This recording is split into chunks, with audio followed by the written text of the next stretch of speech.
नमस्कार साथियों, आप कैसे हैं? उम्मीद करते हैं आप स्वस्थ और अच्छे ही होंगे। तो आपका स्वागत है आपका अपना प्रिय प्लेटफॉर्म गोल्ड फ्लावर क्लासेज में। तो आज हम लोग बात करने जा रहे हैं मैथ का 10 क्वेश्चन रैपिड फायर की तरह। तो आप लोगों को ये वीडियो अच्छा लगता हो तो इस चैनल को सब्सक्राइब कर दे, बेल आइकन को दबा दे और इस वीडियो को ज्यादा से ज्यादा शेयर कर जरूर करें अपने मित्रों के साथ, दोस्तों के साथ। तो हम बिना टाइम बिताते हुए हम करते हैं सेशन को स्टार्ट। तो आप लोग के सामने पहला क्वेश्चन खुल के आ रहा है। यदि आप लोग को आंसर पता हो तो इस क्वेश्चन का आंसर आप तो कमेंट बॉक्स में जरूर दें, ठीक है। Now start. नेक्स्ट क्वेश्चन जो दिया गया है, यदि समांतर श्रेणी का प्रथम पद ए है, ए टाइप छूट गया है, प्रथम पद ए है और सार अंतर डी हो तो इसका प्रथम पदों का योगफल क्या होगा? तो आप लोग को पता है कि योगफल बराबर क्या होता है। योगफल को हम लोग कहते हैं एसएन। क्या कहते हैं? एसएन। एसएन बराबर होता है sir n/2 2a plus n-1 into D, ठीक है।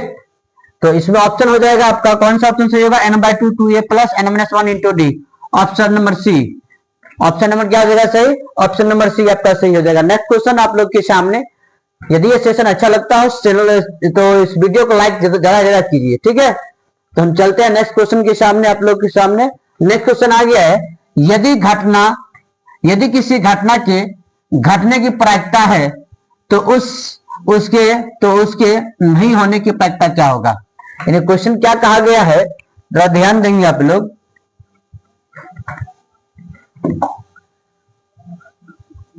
यदि किसी घटना के घटने की प्रायिकता है, यदि किसी घटना की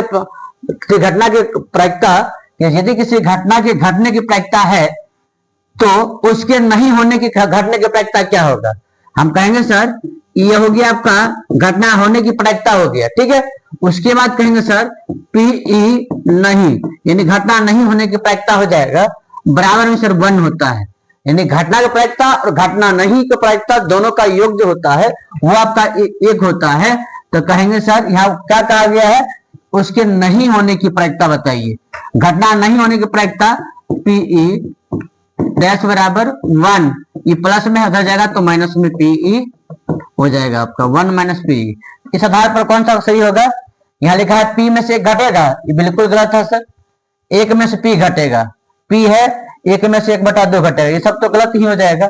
आपका सही हो जाएगा ऑप्शन बी फॉर बाहुबली, जो आपका होगा क्वेश्चन सही होगा। नेक्स्ट क्वेश्चन आप लोग के सामने में आएगा।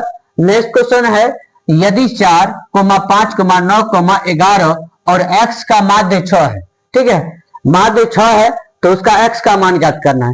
यदि माध्य दे दिया है तो कहेंगे सर माध्य बराबर क्या होता है, जो दिया है सर पहले उसको जोड़ देते हैं। 4 + 5 + 9 + 11 सभी प्रेक्षणों का योग बट्टे कुल संख्या कितना है? प्रेक्षणों की संख्या 1 2 3 4 5 बट्टे 5 हो जाएगा। माध्य क्वेश्चन में दिया 6 है तो सर यहाँ पर 6 हो जाएगा, जोड़ देंगे यहाँ पर हो जाएगा, कितना हो जाएगा? 11 9 20 20 5 25 और 4 29 प्लस x/5 हो जाएगा। नहीं कुछ तो बट्टा में क्रॉस मल्टीप्लीकेशन यहाँ पे आपको करना पड़ेगा। 29 गुना 1 प्लस x करेंगे क्या हो जाएगा? 29 प्लस x बराबर 6 पंचे 30, x बराबर हो जाएगा यहाँ पर 30, प्लस में 29 है इधर जाएगा तो माइनस में 29, तो x बराबर क्या आ जाएगा? x बराबर 1 आंसर सही हो जाएगा।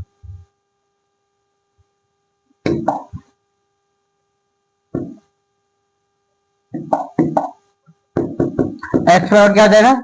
1 आपका सही हो जाएगा। ऑप्शन नंबर कोई ऑप्शन नहीं है, एक ऑप्शन बना दीजिए, एक इसका आंसर सही होगा, ठीक है। नेक्स्ट क्वेश्चन आप लोग के सामने।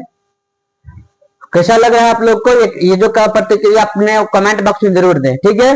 ये सेशन अच्छा लगता हो तो बताएंगे, इस प्रकार से हम कई प्रकार की वीडियो आप लोगों के लिए लेकर आएंगे, ठीक है। यदि आप इस चैनल पर नए हो तो चैनल को जरूर सब्सक्राइब कर लें, बेल आइकन को जरूर दबा लें और अपने दोस्तों के साथ इस वीडियो को शेयर करना ना भूलें, ठीक है। चलिए नेक्स्ट सवाल जो है आप लोग के सामने आ जाएगा। cos 60 degree, cos 30 degree, sin 60 degree और sin 30 डिग्री, यहाँ पर मल्टीप्लीकेशन होगा, ठीक है, मल्टीप्लाई होगा। कहेंगे सर यहाँ क्या है? cos 60 डिग्री, cos 60 डिग्री का मान कितना कर चाहिए तो आप कमेंट बॉक्स में करेंगे तो मैं आपको अगले वीडियो में जो है इसको बना के लाएंगे, ठीक है। शॉर्टकट से तरीका से आप कैसे मान याद करना है साइन 30 का मान, कॉस 30 का मान, 45 का मान, टेन 45 का मान, सारा को जो है एक ट्रिक बताएंगे, ऐसा ट्रिक जो कि आपको खोपड़ी में डायरेक्ट घुसेगा। ठीक है, तो चलते हम लोग। कॉस 60 का मान 1/2 हो जाएगा। कॉस 60 का मान क्या हो जाएगा? 1/2 हो जाएगा।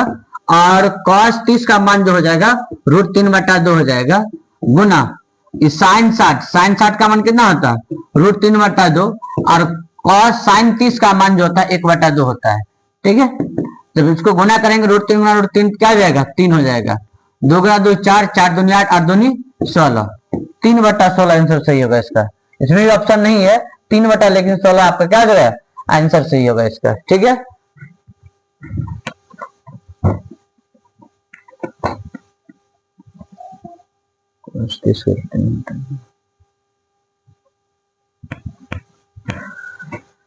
ठीक है, तो आपका यही आंसर सही होगा 3/, इसमें ऑप्शन में नहीं दिया हुआ है, ये आपका आंसर जो है सही रहेगा आपका।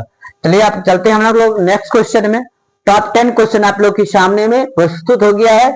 यदि किसी घन का विकर्ण की लंबाई 6√3 है, 3 सेंटीमीटर है, तो इसके संपूर्ण पृष्ठ का क्षेत्रफल क्या होगा? कहता है कि घन का क्षेत्रफल ज्ञात कीजिए। तो घन का सर क्षेत्रफल होता क्या है? तो घन का जो क्षेत्रफल होता है वो होता है क्या? 6 गुना भुजा स्क्वायर। कितना होता है? 6 गुना भुजा स्क्वायर, अर्थात 6 गुना a का स्क्वायर। बात समझ में आ रहा है? इस प्रकार से होता है।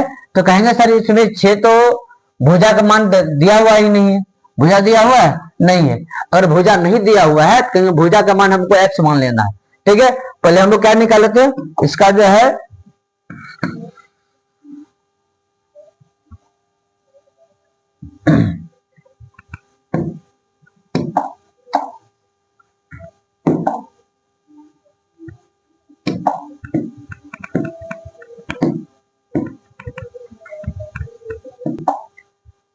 पहले लिखेंगे हम लोग विकर्ण बराबर क्या होता है? घन का विकर्ण बराबर, घन का विकर्ण बराबर, घन का विकर्ण बराबर हो जाएगा शायद क्या हो जाएगा? a√3। घन के विकर्ण बराबर का फॉर्मूला होता है a√3, यानी भुजा गुना √3। ठीक है, आप जानते हैं कि आपके जो है विकर्ण की लंबाई आपको दे दिया है 6√3। कितना दिया है? 6√3। कहेंगे 6√3 सर हो जाएगा यहाँ पे, यहाँ a√3 हो जाएगा। तो कहेंगे सर ये हो जाएगा 6√3 गुना √3 है ना, इधर आएगा तो भाग में चला जाएगा, यहाँ बचेगा a। क्या बचेगा? a। √3 खत्म हो जाएगा, तो a बराबर क्या हो जाएगा? 6। a क्या निकल गया? भुजा निकल गया। क्या निकल गया? भुजा निकल गया। अब कह रहा है क्या? क्षेत्रफल निकालिए। क्या कीजिए? क्षेत्रफल निकालिए। जैसा कि हमको पता है, आपको भी पता होगा, घन का जो क्षेत्रफल होता है 6 गुना भुजा स्क्वायर होता है। क्या होता है? 6 गुना भुजा स्क्वायर। तो कहेंगे सर यहाँ पर जो है 6 गुना भुजा, भुजा का मान निकला है 6, तो 6 गुना 6 हो जाएगा ना, 6 36 और 36 छक्का 216, 36 छक्का 216, 36 36 18 3 21 216। ऑप्शन नंबर आपका बी सही हो जाएगा। ये कितना हो जाएगा? Option number B. ठीक है, यदि रफ्तार आप लोग को लग रहा होगा कि ज्यादा है तो आप कहेंगे सर स्लो कर दीजिए, तो मैं आपके लिए स्लो भी कर सकता हूँ। ठीक है, यदि आप लोग को लगे कि रफ्तार इतना नहीं होना चाहिए, रफ्तार थोड़ा क्या होना चाहिए? कम होना चाहिए, तो मैं रफ्तार को कम भी कर दूंगा। ठीक है, अब आ गया मेरा नेक्स्ट क्वेश्चन। रैखिक समीकरण युग्म 2x + 3y = 5 एवं 4x + 6y = 15 के कितने हल होंगे? तो पहले सर इसका हल ज्ञात करने के लिए पहले इसको अनुपात में लेना पड़ेगा। a1/a2 b1/b2 बराबर c1/c2 के फॉर्म में हम लोग लिखेंगे। पहले इसको कहेंगे सर 2 इसका हो जाएगा x का गुणांक 2, और समीकरण 2 में x का गुणांक 4 है सर, 4। अब जो समीकरण 1 में 3 का गुना y का गुणांक 3 हो जाएगा, और समीकरण 2 में y का गुणांक 6 हो जाएगा, बराबर। अब जो अचर पद जो है हमारा पहला समीकरण में 5 है, दूसरा समीकरण में क्या है? 15 है। जब इनको हम काटेंगे 2 एकम 2 तो 2 नी 4, 3 एकम 3 3 दूनी 6, 5 एकम 5 5 3 15। ये क्या हो गया? 1/2 बराबर 1/2 बराबर डज नॉट इक्वल टू 1/3। यही ना हुआ? यानी सर ये जो फॉर्म आया है a1/a2 बराबर b1/b2 does not equal to c1/c2 के फॉर्म में आया है ना जी। जब ऐसा फॉर्म में आता है तो इसका हल क्या होता है? कहेंगे इसका हल सर कोई हल नहीं होगा सर, कोई हल नहीं होगा। क्या होगा? कोई हल नहीं होगा। आप कहेगा सर तीनों जब बराबर रहता तब, तीनों यदि बराबर रहता A1 बट्टा A2 बराबर B1 बट्टा B2 बराबर C1 बट्टा C2, तब कहते कि इसका हल जो होगा सर अनेक हल होगा, जब तीनों बराबर होता तब। यदि पहला दूसरा का बराबर नहीं होता, यानी A1 बट्टा A2 does not equal to B1 बट्टा B2 होता, तब कहते हैं इसका जो है अद्वितीय हल होगा, अर्थात एक हल होगा। यहाँ पर दो को बराबर है, तीसरा बराबर नहीं है, तो कहेंगे सर इसका कोई हल नहीं होगा। डी फॉर देवसेना जो आपका सही हो जाएगा। क्या हो जाएगा? D for Devasena. तो आपका क्वेश्चन 6 क्वेश्चन कंप्लीट हुआ है। आप लोग बहुत नजदीक आ चुके हैं, बस आप लोगों के लिए 4 क्वेश्चन बाकी है। अब है चौथा क्वेश्चन, 7वां क्वेश्चन आप लोग के सामने आ गया है। 7वां क्वेश्चन क्या कहता है? 7वां जो क्वेश्चन कह रहा है, यदि किसी त्रिभुज के शीर्षों के नियामक -1, 0, 5, -2 एवं 8,2 है, 2 हो तो इसके केंद्र का नियामक ज्ञात करें। केंद्र का जो नियामक होता है वो होता है x और y होता है। तो केंद्र का नियामक कहेगा कि यह त्रिभुज है, तो त्रिभुज में कहेंगे x1 + x2 + x3 बटे 3। ये हो गया x का नियामक त्रिभुज का केंद्र का, ठीक है। उसके बाद कहेंगे y1 + y2 + y3 बटा 3 हो जाएगा, ठीक है। तो कहेंगे सर x के लिए कहेंगे सर पहले x1 + x2 + x3 बटा 3। उसके बाद होगा सर y1 + y2 + y3 बटा 3। यही हमारा त्रिभुज के केंद्र का नियामक हो गया। किसका निर्देशांक हो गया? ये त्रिभुज का केंद्र का निर्देशांक नियामक आपका यही हो जाएगा। तो कहेंगे सर x1 का मान, सर यहाँ पर आइए -1 + x2 का मान, x2 का मान सर 5 हो जाएगा और x3 का मान जो है वो आपका 8 हो जाएगा। यही होगा बट्टा 3 हो जाएगा। बात समझ में आया? अब जो है अगला होगा y1, y2, y3 0 है, कहेंगे 0 प्लस, उसके बाद सर यहाँ हो जाएगा -2 और प्लस क्या हो जाएगा? +2 बट्टा 3। तो हो जाएगा ये 8, 5, 1, 6, सॉरी ये प्लस में नहीं है, माइनस में 1 है। क्या है? माइनस में 1 है। जब माइनस में से 1 घटा देंगे इसको, तो 8, 5, 13 हो गया, 13 में से घटा देंगे 12 हो जाएगा। तो 12 बट्टा 3 सर, अब 12 बट्टा 3 जरा थम का बरस। उसके बाद हम लोग करेंगे क्या? 2 -2 क्या हो जाएगा? 0 बट्टा 3 हो जाएगा। 3 × 3 3 × 12, 0 में 3 से भाग देंगे कितना होगा? 0। यानी 4,0 जो हो जाएगा त्रिभुज का केंद्र होगा। क्या होगा?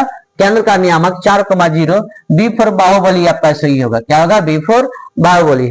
आपका नेक्स्ट क्वेश्चन आप लोग के सामने,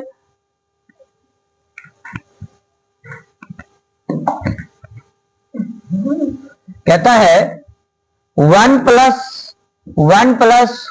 cot स्क्वायर क्यू का मान क्या होगा? जैसा कि हम लोगों को पता है कि होता क्या है, cosec square theta minus cot square theta बराबर 1 होता है 1। तो यहाँ पर क्या किया गया है? तो कोसेक स्क्वायर थीटा बराबर 1 + कॉट स्क्वायर थीटा रखा गया है। ये बात समझ में आया? ये हमारा मेन फॉर्मूला है, उससे निकला हुआ फॉर्मूला ये हुआ कोसेक स्क्वायर थीटा बराबर 1 + कॉट स्क्वायर थीटा, ठीक है। अब जो आपको ये दिया गया है, यहाँ पर कुछ किया नहीं है, सिर्फ जो है यहाँ पर क्यू लगा दिया गया। तो क्या यहाँ पर थीटा है, वहां पर क्यू लगा दिया गया। तो यहाँ पर क्या हो जाएगा? 1 + कॉट स्क्वायर क्यू। तो क्या हो जाएगा? कोसेक स्क्वायर थीटा, तो कोसेक स्क्वायर क्यू हो जाएगा। क्या हो जाएगा? Cosec square Q. तो खोजिए इसमें कोसेक स्क्वायर क्यू कहाँ है?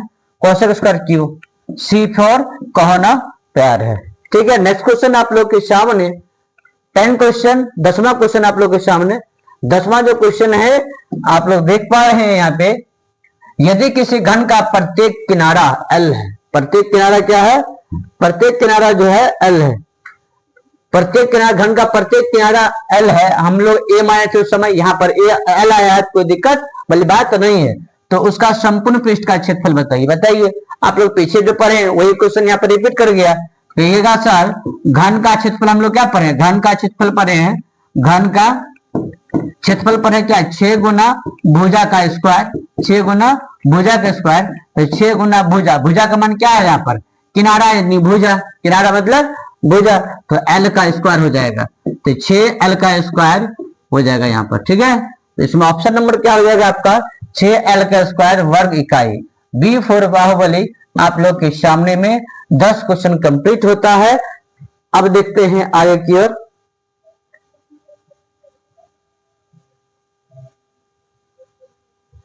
अब है आपका हिंदी, ठीक है। अब जो हिंदी है तो हिंदी के लिए हम लोग बात करते हैं अगले सेशन में। तब तक हम लेता हूं अलविदा। यदि आप लोगों को ये वीडियो अच्छा लगता हो तो इस वीडियो को शेयर जरूर करें। जय हिंद।